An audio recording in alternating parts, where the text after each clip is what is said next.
Mary redeemed a $50,000 cash prize playing Chumba Casino online. I was only playing for fun, so winning was a dream come true. Chumba Casino is America's favorite free online social casino. You, too, could have the chance to win life-changing cash prizes. Absolutely anybody could be like Mary. Be like Mary. Log on to ChumbaCasino.com and play for free now. No purchase necessary. Void where prohibited by law. 18 plus terms and conditions apply. See website for details. The voice in the preceding commercial was not the actual voice of the winner.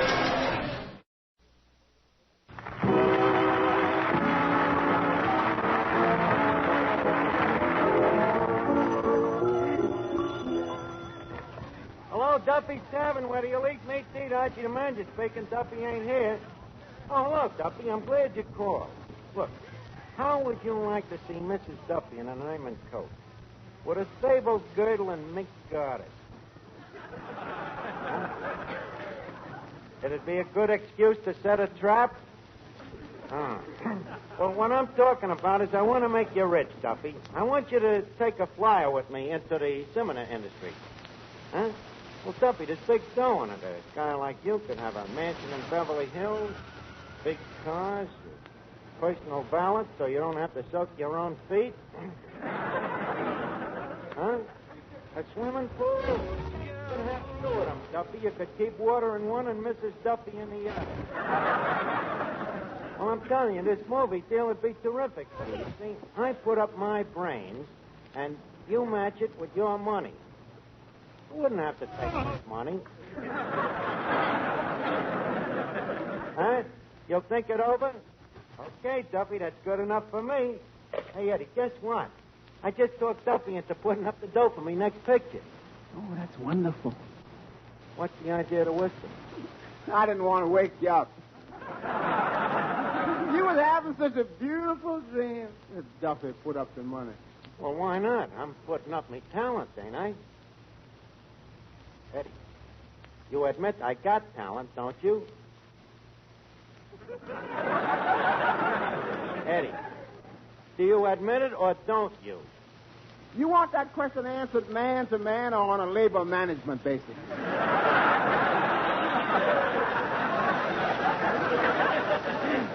Well, yeah, is this the same crummy picture you was trying to sell to Alan Ladd last week? Well, yeah, but I had to change it. I didn't figure Alan Ladd was big enough to support me. Well, who is?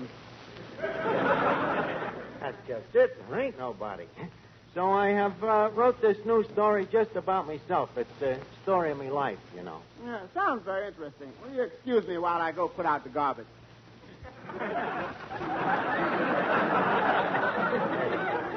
Never mind about the garbage. Ain't you interested in hearing me life story? Well, okay.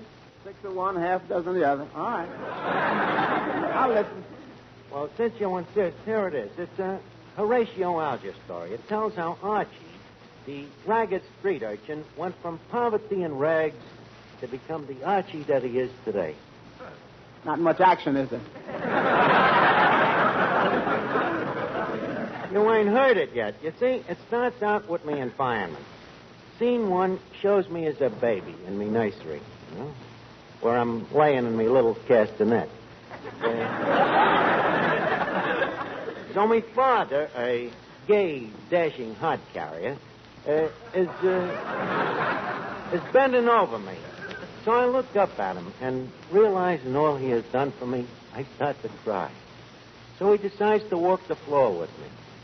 So he picks me up, lays me tenderly in his hod, and he waltzes me around the room. That sounds like a great part for Fred Astaire.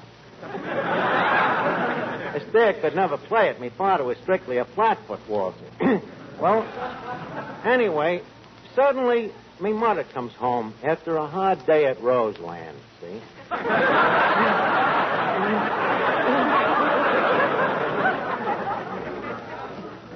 Her feet are black and blue. You know, we're doing a picture in Technicolor. So Mater says to the old man, she says, Fred, I got sad news. I lost me job today. I refused to do the shimmy. So So the old gent says, don't worry, Millie. We don't need that lousy 10 cents a dance. We have other treasures. And with a tear in his eye, he points to me laying up there in the hod. And he says, we have riches. We have our rhinestones. Ain't that a sad opening, Eddie? Miserable. I thought you'd like it. Well, in the next scene, I go from there to the tender years of me obsolescence, see? When I began to search, I began to grope for the mystery of life. The in-between age, you know, when I was too tall for keyholes and too short for transoms.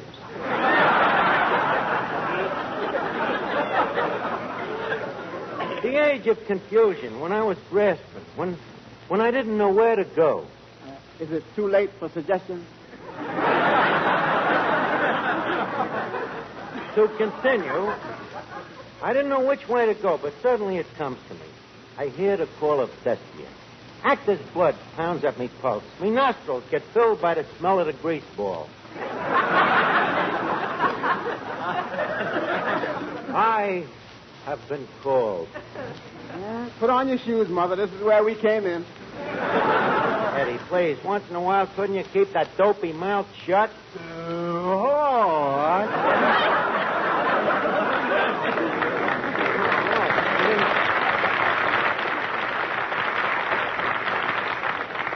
Well, how are you, kid? How's every little thing? I don't bother them. They don't bother me.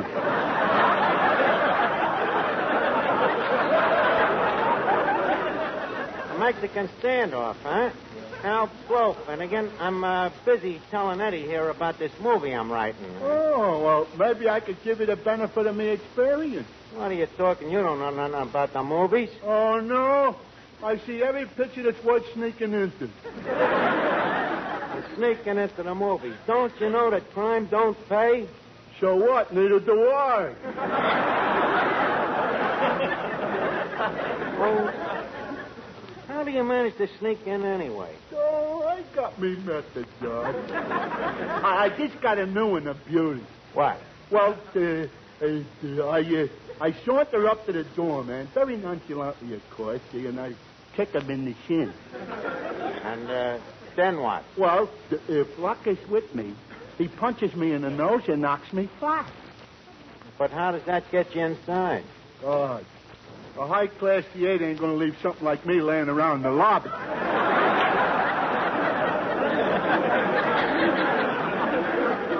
Now, you get a punch in the nose. No wonder your face looks like a double feature. Have you got any other great methods like that? Oh, hundreds to them, Marge. Listen to this one. I go up to the box office and I buy a ticket. I take it into the doorman, and while he's tearing the ticket in half, I run inside and sit down. But that way, you paid to get in. Well, Arch, after all, no method is perfect. Leave us assume that you don't know what you're talking about. What are some of these tricks that you want to tip me off to? Well, for instance, if you need a guy to fall off a cliff, you don't have to have a real guy. You don't, huh? No. You use your dummy. Sorry, Finnegan, no casting today. So that casting, that reminds me, that's another thing, Arch. You got to watch out who you hire. And take a tip. Stay away from that Ray Moran. Why, what's the matter with him? Did you see the Lord's Weekend? No. Well, I don't know how they let him get away with it, but he went through the whole picture cockeyed drunk.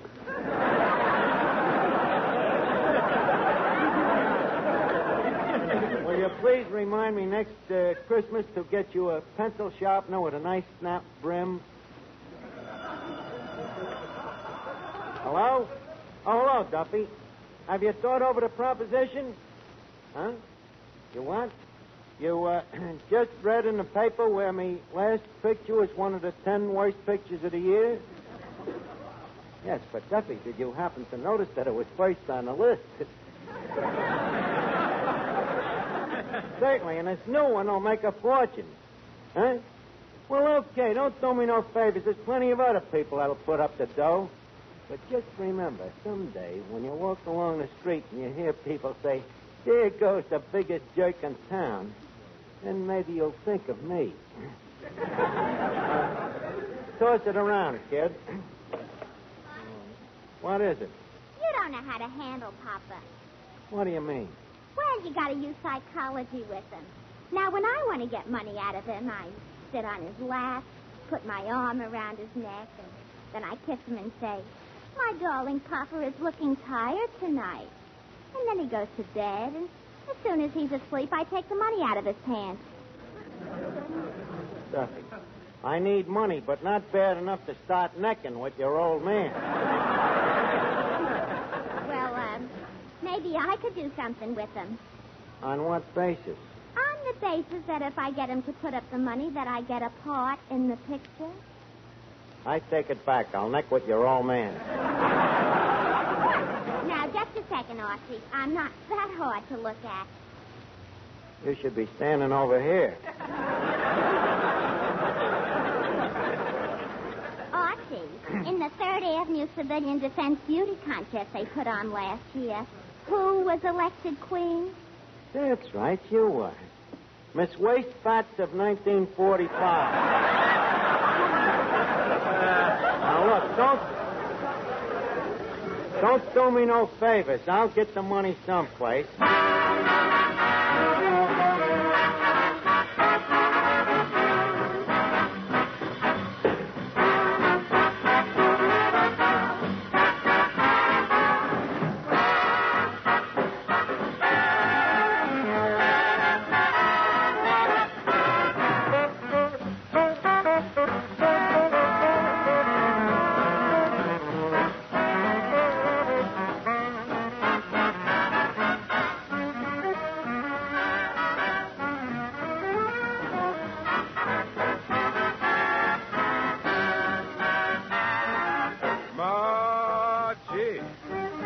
I'm always dreaming of you, Margie. I'll tell the world I love you. Don't forget your promise to me. I have bought a home and ring, everything to Margie. You've been my inspiration, days are never blue. After all is said and done, there's only one Margie, Margie, it's you. Margie, Margie, I'm always thinking of you, Margie. I'll tell the world I love you, don't forget your promise to me. I have bought a ring, a nice big home and everything. Oh, Margie, hey, Margie, you've been my inspiration. Days are never blue. After all is said and done, baby, there's only one Margie, Margie, it's you.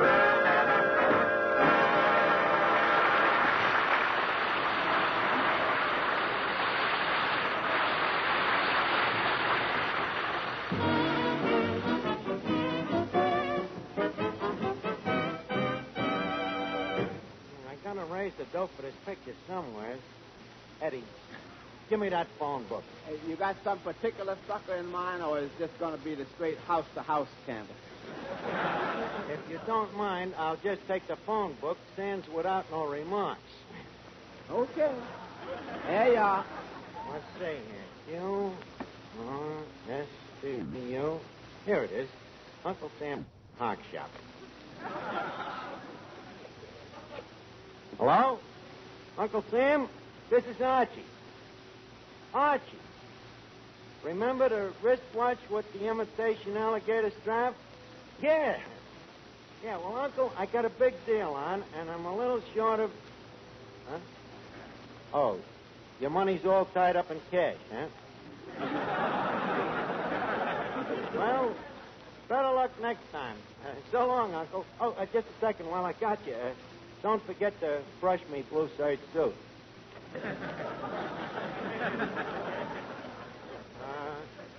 I wonder if my bank would be willing to arrange a loan.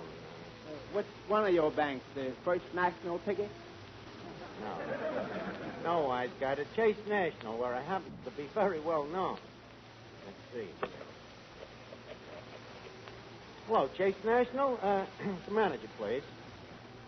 How do you do, sir? This is Archie speaking. Archie, the tall, distinguished chap that comes in to fill his fountain pen.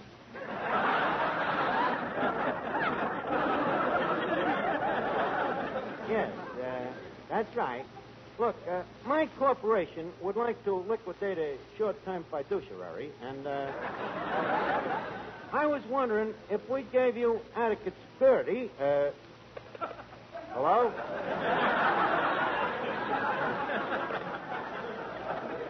Eddie, take their calendar down from over the bar. That's the last time I ever walk into that bank. Give it up, Schaefer. Back we go to the post office. What am I gonna do? Pardon me. Are you the manager here? Yeah, why? Well, my name is Larry Storch. I'm an impersonator, and I am looking for a job. Oh, yeah? Well, everybody's entitled to a chance. Kid, impersonate me somebody. Okay. Ah, Hetty, how beautiful you are. I would give anything to be with you. Come with me to the Cars Bar. Oh, yeah. I could close my eyes and swear it was W.C. Fields himself. Wait a minute. Europa, you give me an idea, kid. If Duffy heard I had a bunch of big movie stars to play in this picture... Hey, I just thought of a new way to sneak in. Now, please, not now, Finnegan. Oh, by the way, Mr. Storch, this is Mr. Finnegan. Oh, very happy to meet you. Thanks.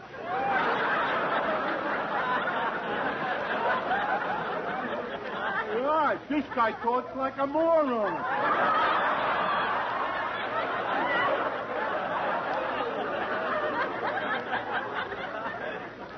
Well, you understood him, didn't you? Go ahead, Larry. Do another one here. Finnegan, stand up here. It'll be the first time you ever did an imitation for an imitation. Go ahead. Okay. Oh? Are you serious, Jockey? Really, my boy? I should like to say this town is in a terrible turmoil. Yes, I just came from a department store. I walked up to the young lady behind the counter and said, "Do you have any notions?" She said, "Well, yes, I do, but I suppressed them till 5:30. Frank Morgan, that's terrific, kid. Who else can you do? Oh, Ronald Coleman, Humphrey Bogart, Clark Gable, Barry Fitzgerald. Give me that phone. Wait a minute. Hello, Duffy. Duffy, new development has just arose. Yeah. Well, a whole bunch of big Hollywood movie stars just dropped in, and they all want to be in me picture. Oh, Ronald Coleman, Humphrey Bogart, Clark Gable, Barry Fitzgerald. All right. You don't believe it? I'll put one of them on the phone for you. Barry Fitzgerald, a lunch man of yours.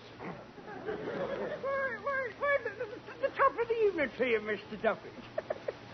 What's that? Well, of course this is Barry Fitzgerald. Whom are you expecting, Mrs. Nussbaum?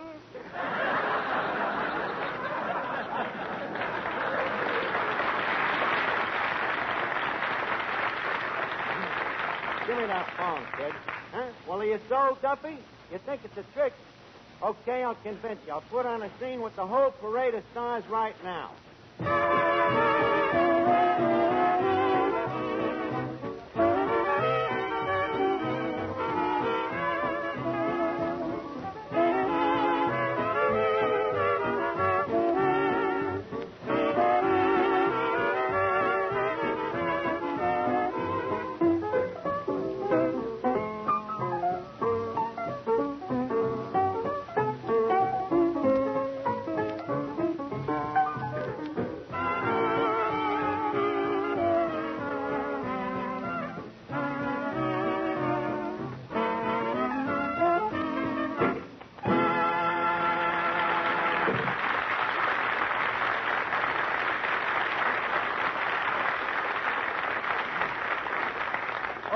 Mr. Melnick, trumpet, please.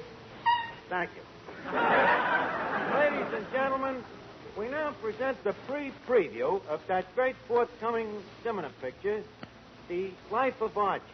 This stupendous drama features none other than Humphrey Bogart, Peter Lorre, Ronald Coleman, and Clark Gable. What, Duffy? No dames. You don't realize that in Hollywood, dames are on their way out. Now, the first scene we present tonight takes place in Hollywood, the first day after I arrived here. The scene in me hotel bedroom where I'm laying in bed asleep, dreaming of the experiences that are soon to be mine.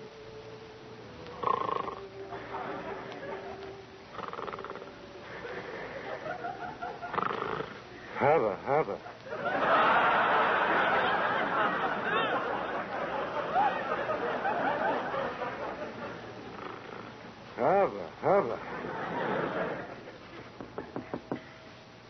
Come in, Lana. Pardon me, sir. Oh. Who are you? My name is Meadows, sir. The studio sent me over to see if there's anything you want. Well, I was just dreaming about... I guess that can wait, though. Glad you got here, Meadows. Here, shine my shoes. Yes, sir. Shall I put some fresh paper in the soles, sir?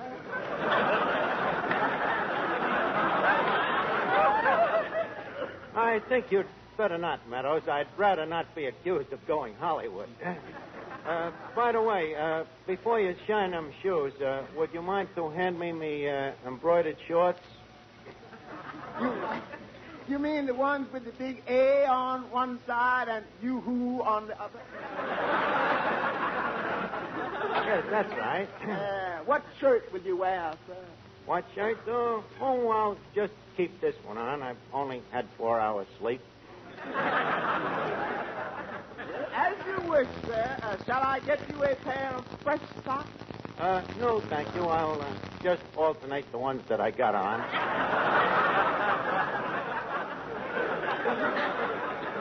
So, this is Hollywood, eh, Meadows? The city of dreams. Baghdad on the Pacific. Millions of Meccas. But will it spell happiness? If I may say so, sir, with your looks, you can't miss. Oh, don't be too sure. My looks are apt to be my curse. I see what you mean, sir. Yeah, them other stars are sure to knife me. That's probably one of them now. Who's there? Open the door. I want to talk to you. This is Humphrey Bogart. Let him in, Meadows. Now, look, kid. Let me give you a little bit of advice. Us actors out here had a pretty soft touch before you blew into town, and that's the way we're going to keep it, see? And if you're smart, you'll hop on the rattler and beat it right out of here. Okay, baby. I'll be right with you.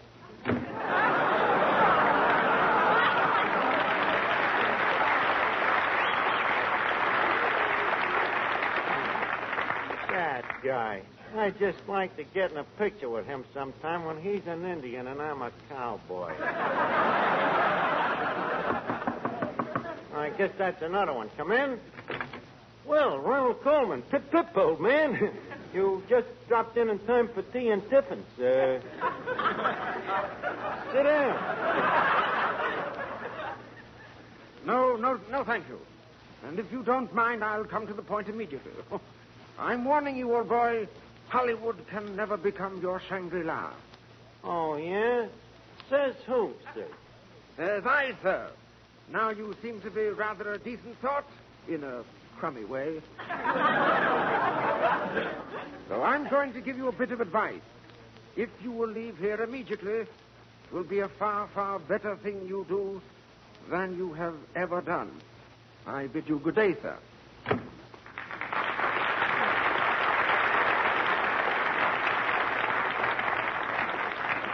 What a Berkeley Square. They send $6 million over to England, and him they leave here. Oh, another one. Who is it this time? This is Clark Gable, son. Oh, Big Ears. Open the door and come in sideways. Yeah, now look, son. I want to tell you something. I don't want anybody cutting in on my territory, see? So blow. You stay on your side of the Mississippi, and I'll stay on mine. Now, take my advice, pal, and everything will be Roger. Just a second, Gable. You can't wilk on me just because you happen to be an ex-tail gunner.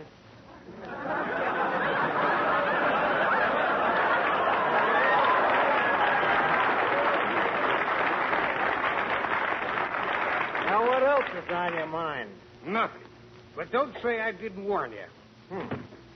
So that's the great Clark Gable. What's he got that I ain't got, Meadows? Mr. Archie, do you mind at this point if I throw away the script and add a lib? If you please, just read what is wrote in the script. Okay. I think you are much handsomer than Clark Gable. Mother, forgive me. Back to the Meadows character. Come in. Hello, Archie, my boy. Well, Peter Lorre. Don't tell me you're worried about me, too. But of course, Archie. Do you know something? I've never been worried about my career before today. But when you walked off that train, I took one look at you, and for the first time in my life, I was frightened.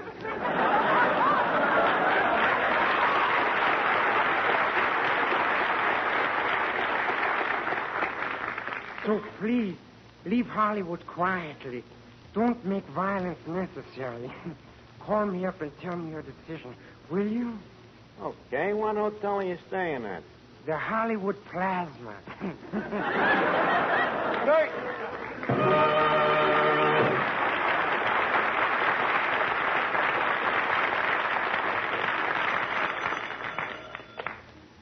Well, Duffy, now that you heard all them big stars, what do you say?